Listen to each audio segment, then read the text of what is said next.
नमस्कार। आज के इतिहास में आप सभी का स्वागत है। आप देख रहे हैं प्राइम टीवी। मैं हूं आपके साथ अब्दुल करीम। हर एक दिन का अपना एक इतिहास होता है और हर दिन कोई ना कोई घटना हुई होती है जो इतिहास के पन्नों में दर्ज है। हम हर रोज आपके लिए हर एक तारीख के बारे में बताते हैं और हर दिन के बारे में जानने से हमारी और आपकी भी जानकारी बढ़ती है। हर दिन की तरह आज भी हम आपको आज के इतिहास के बारे में बताएंगे। आज 14 फरवरी है और आज की तारीख का भी एक महत्वपूर्ण इतिहास है।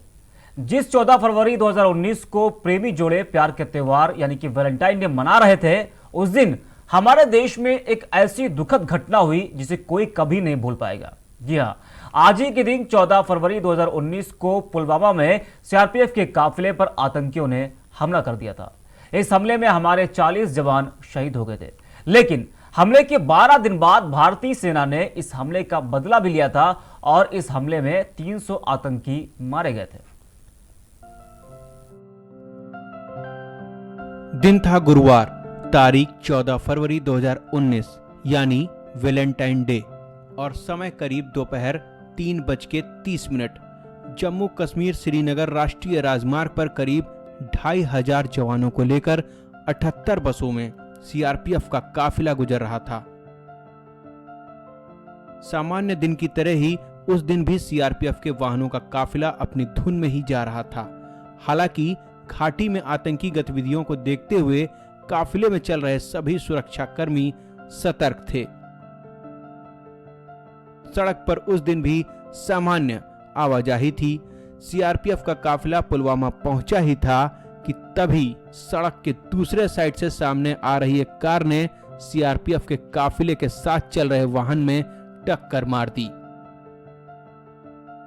जैसे ही सामने से आ रही एसयूवी काफिले से टकराई और जब तक सीआरपीएफ के जवान कुछ समझ पाते तब तक विस्फोटकों से लदी इस कार ने ऐसा धमाका किया जिससे पूरा देश दहल उठा। 14 फरवरी का दिन भारत के इतिहास में काला दिन साबित हो गया। सड़क के दूसरी तरफ से आकर आतंकी की कार ने सीआरपीएफ के जवानों के काफिले के एक वाहन में टकराकर ऐसा धमाका किया जिसमें न सिर्फ जवान शहीद हुए बल्कि बस के परखच्चे उड़ गए। यह हमला था या फिर कुछ और, ये बात भारतीय जवान जब तक समझ पाते आतंकियों ने गोलियां बरसाना शुरू कर दी। इसके बाद भारतीय जवानों ने तुरंत पोजीशन ली और काउंटर फायरिंग शुरू कर दी।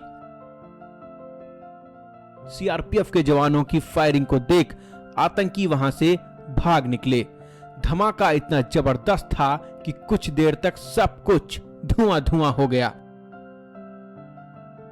जैसे ही धुआं हटा वहां का दृश्य इतना भयावह था कि इसे देख पूरा देश रो पड़ा। उस दिन पुलवामा में जम्मू श्रीनगर राष्ट्रीय राजमार्ग पर जवानों के शव इधर उधर बिखरे पड़े थे।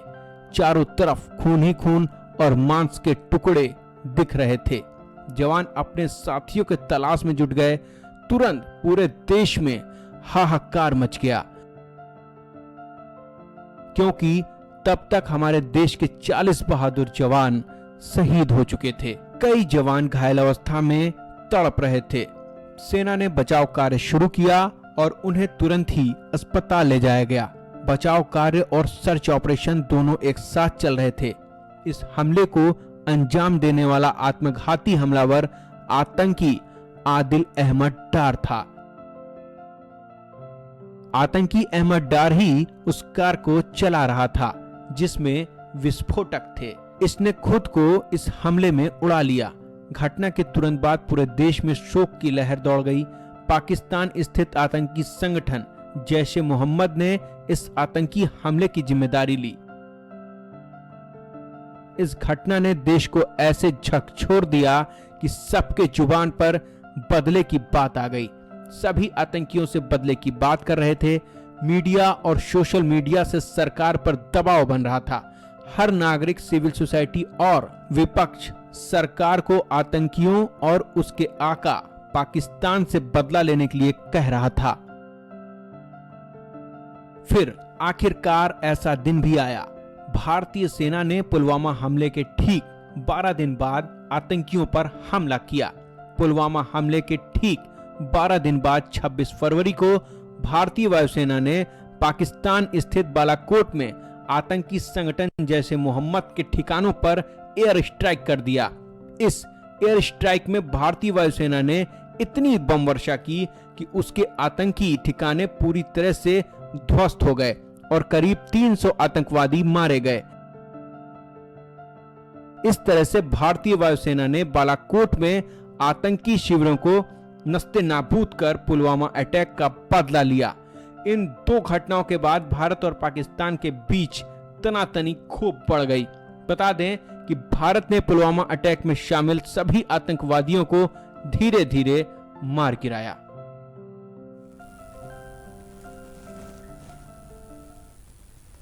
तो पुलवामा हमले में शहीद हुए 40 जवानों को आज पूरा देश श्रद्धांजलि दे रहा, उन्हें याद कर रहा। आगे बढ़ते हैं। मशहूर अभिनेत्री रही मधुबाला का आज ही के दिन 14 फरवरी 1933 को जन्म हुआ था। मधुबाला हिंदी सिनेमा में प्रदर्शन करने वाली सबसे सुंदर अभिनेत्रियों में से एक थी। फिल्म मुगले आजम ने मधुबाला ने अनारकली का किरदार उसमें निभाया था और इसी फिल्म से मधुबाला को एक बड़ी और नई पहचान मिली थी। तो चलिए जानते हैं मधुबाला के बारे में। अभिनेत्री मधुबाला का 14 फरवरी 1933 को जन्म हुआ था। भारतीय फिल्म इंडस्ट्री में प्रदर्शन करने वाली सबसे सुंदर अभिनेत्रियों में से वो एक थीं। उन्होंने भारतीय फिल्म इंडस्ट्री में एक अविश्वसनीय योगदान दिया है। मधुबाला के बचपन का पूरा नाम बेगम मुमताज जहान दहलावी था। मधुबाला अपने माता पिता की चौथी संतान थी। ऐसा कहा जाता है कि एक भविष्यवक्ता ने उनके माता पिता से यह कहा था कि मुमताज अत्यधिक ख्याति और संपत्ति अर्जित करेंगी, परंतु उनका जीवन दुखमय होगा और बहुत ही कम उम्र में उनकी मृत्यु हो जाएगी। मधुबाला सुंदरता का एक प्रतीक थी, जिनका आकर्षण अपराजेय था। वर्तमान काल की पीढ़ी में वो अपनी सुंदरता और फिल्मों के काम के लिए पहचानी जाती हैं। मुमताज ने अपनी पहली फिल्म बसंत सन 1942 में की, जिसका शानदार प्रदर्शन रहा, जिसे देखकर देविका रानी उनके प्रदर्शन और प्रतिभा से चकित हो गईं और उनका नाम बदलकर मधुबाला कर दिया। फिल्म ज्वारभाटा में उन्होंने दिलीप कुमार के साथ मुख्य भूमिका निभाई थी। इससे उन्हें दिलीप कुमार को जानने का अवसर मिला। उन्हें मुख्य भूमिका निभाने का पहला मौका केदार शर्मा ने अपनी फिल्म नीलकमल में दिया। इस फिल्म में उन्होंने राज कपूर के साथ अभिनय किया। इस फिल्म में उनके अभिनय के बाद उन्हें सिनेमा के सौंदर्य की देवी कहा जाने लगा। 2 साल के अंतराल के भीतर उन्होंने अपना कैरियर स्थापित कर लिया। वो लगातार सफलता की सीढ़ी पर चलती रहीं और उनकी फिल्में सुपरहिट होती चली गईं, जिसमें मुगले आजम सबसे सुपरहिट फिल्म थी। अपने छोटे से जीवन काल में उन्होंने 70 फिल्मों में काम किया। फिल्म मुगले आजम मधुबाला की जिंदगी की सबसे बड़ी फिल्म मानी जाती है। इस फिल्म में इन्होंने अनारकली की यादगार भूमिका निभाई है। इस फिल्म ने मधुबाला को पूरी तरह से अभिनय में ढलने का मौका दिया। अभिनय की दुनिया में आज भी इनके अभिनय का उदाहरण दिया जाता है। इस फिल्म के बनने के दौरान मधुबाला का स्वास्थ्य लगातार बिगड़ रहा था। इसका कारण यह भी हो सकता है कि शूटिंग के लिए उन्हें लगातार जंजीरों में लंबे समय तक बंधा रहना पड़ता था और इस दौरान उन्हें पूरे मेकअप में होना पड़ता था। ऐसा माना जाता है कि शायद इसी वजह से इनकी तबीयत लगातार बिगड़ रही थी, किंतु मधुबाला के परिश्रम और लगन की वजह से फिल्म बनने में किसी तरह की रुकावट नहीं आई।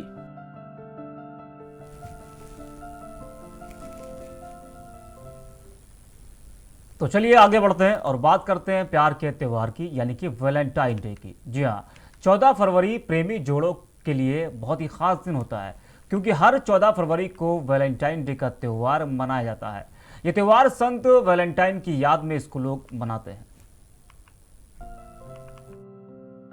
फरवरी महीना शुरू होते ही युवाओं में वैलेंटाइन डे मनाने की सुगबुगाहट तेज हो जाती है।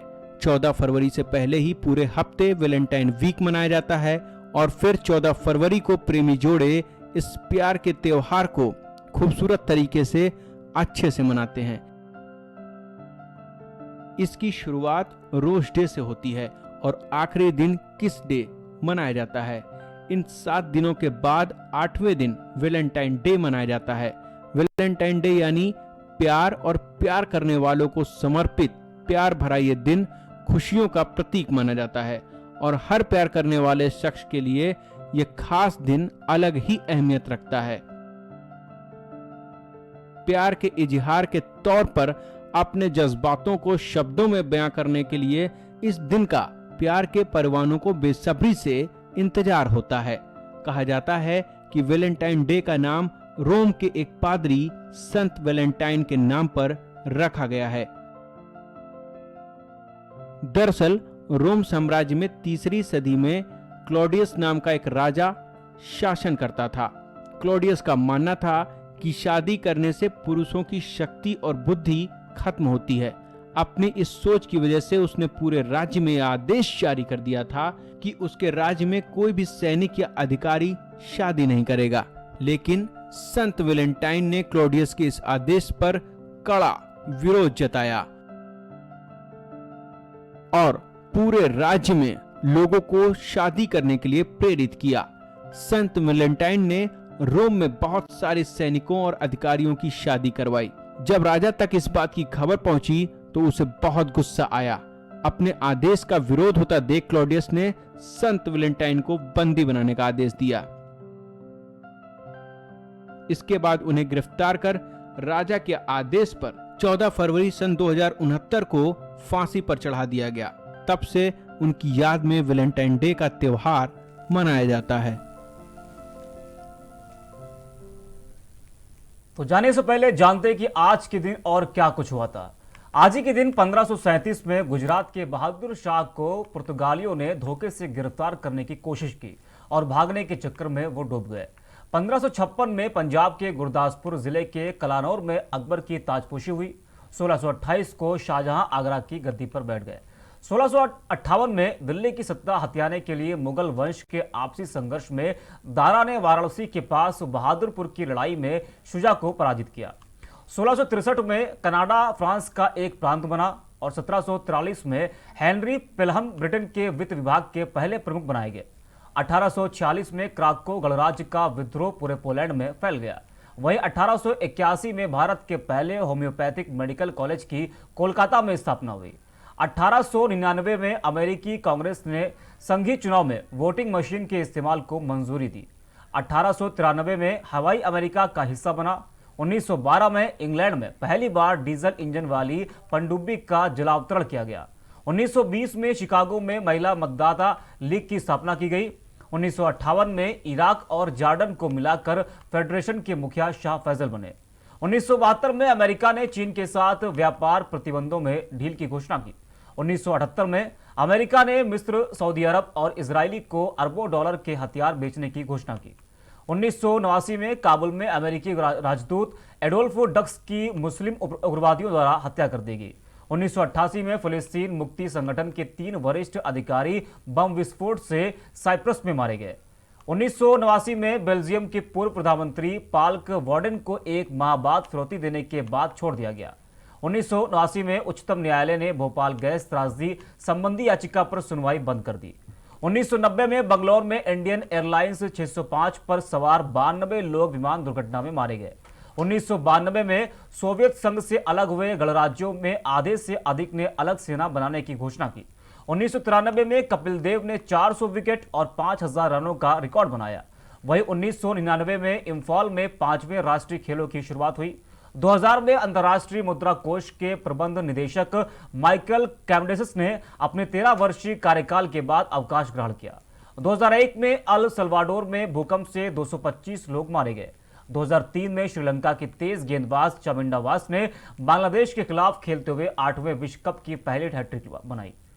तो हमारे आज के इतिहास के कार्यक्रम में आप सभी को जरूर फायदा मिलता होगा और हम और आप नहीं जानते कि जो जानकारियां वो आज आपको इस इतिहास से मिल गई होंगी और हमको हर दिन के बारे में जानना भी चाहिए। इससे ज्ञान तो बढ़ता ही है, साथ ही आज कंपटीशन का जमाना है, तब तो हमारे लिए जानकारी और भी होना चाहिए। फिलहाल के लिए इतना ही। कल फिर हम मिलेंगे कुछ नई जानकारियों के साथ। देखते रहिए प्राइम टीवी।